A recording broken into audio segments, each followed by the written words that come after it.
Welcome back to Jeng Finansial. Kembali lagi bersama kami di Jeng Finansial.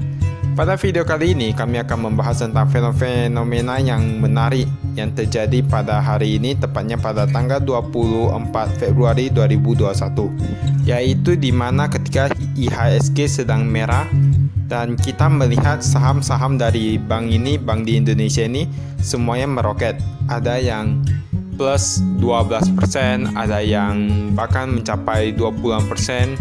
Ya, itu seperti terdapat pada saham PNBS atau Panindo Bank Syariah, Denar atau Bank OK Indonesia, Arto, Bank Jago, BABP, Bank MNC Internasional, BGTG, Bank Ganesha. Ya, tampaknya sepertinya ada sesuatu yang berada di balik fenomena ini. Tentu saja kita tahu bahwa akhir-akhir ini sedang booming katanya bank di Indonesia ini sudah mau didigitalisasi. Ya, transformasi digital di sistem perbankan Indonesia. Dan semua orang begitu heboh dan yakin bahwa ini akan menjadi hal yang luar biasa karena dapat mendorong kemajuan teknologi di bidang perbankan. Sebenarnya kalau dilihat apakah proses digitalisasi ini memang sudah tepat waktunya ataupun memiliki beberapa kelemahan.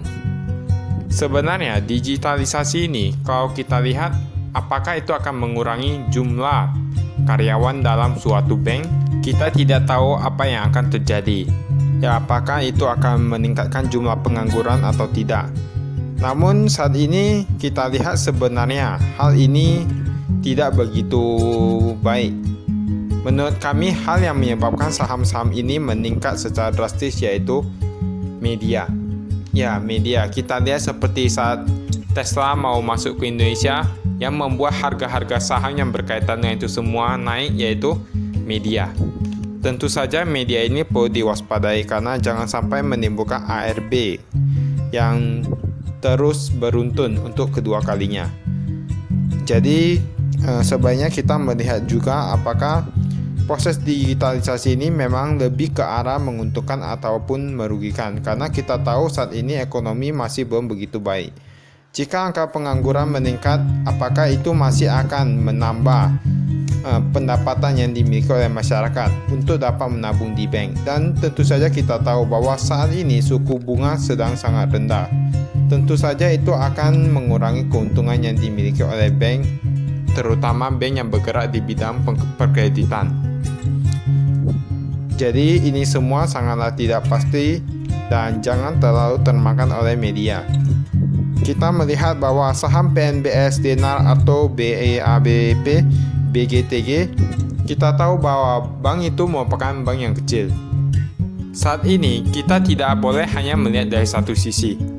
Kita juga harus melihat dari sisi sebelumnya. Kita tahu bahwa saat ini banyak sekali bank yang berada di Indonesia. Apakah walaupun sudah dilakukan digitalisasi, bank ini akan mampu bertahan? Karena kita tahu persaingan sangat ketat antara bank ataupun lembaga keuangan seperti ini. Dan kita tahu bahwa banyak sekali bank yang akhir-akhir ini muncul bahwa bank tersebut dikatakan sedang mengalami sedikit masalah keuangan. Jadi perlu diperhatikan lagi valuasi dari bank itu dan bagaimana apa yang akan terjadi di masa depan. Apakah digitalisasi itu memang akan berpengaruh pada keuntungan yang diperoleh oleh suatu bank? Ya, itu semua perlu diperhatikan.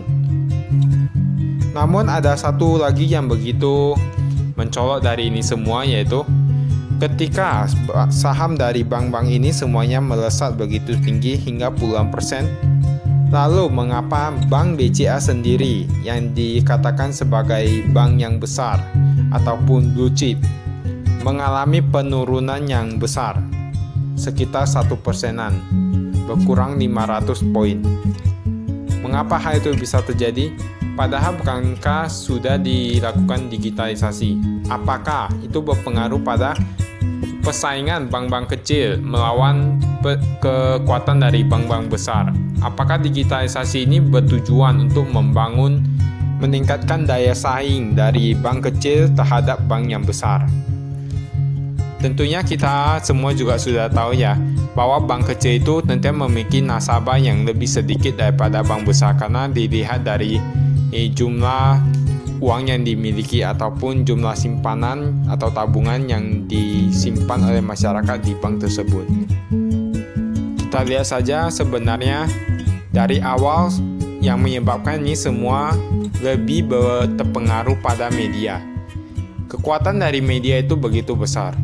Kita ingat bahwa masa ketika corona baru-baru muncul, banyak sekali media langsung memberitakan tentang corona, sehingga hal ini menyebabkan kepanikan. Karena kepanikan, sehingga harga saham pun jatuh, yang menyebabkan kejatuhan pasar saham pada 2020.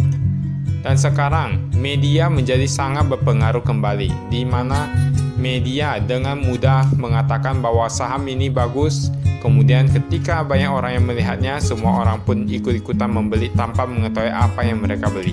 Selain itu, di tengah kondisi yang tidak pasti ini, kita tahu bahwa investor asing kebanyakan menjual kepemilikan mereka pada saham-saham perbankan ataupun keuangan, karena mereka tahu bahwa ekonomi sedang tidak pasti.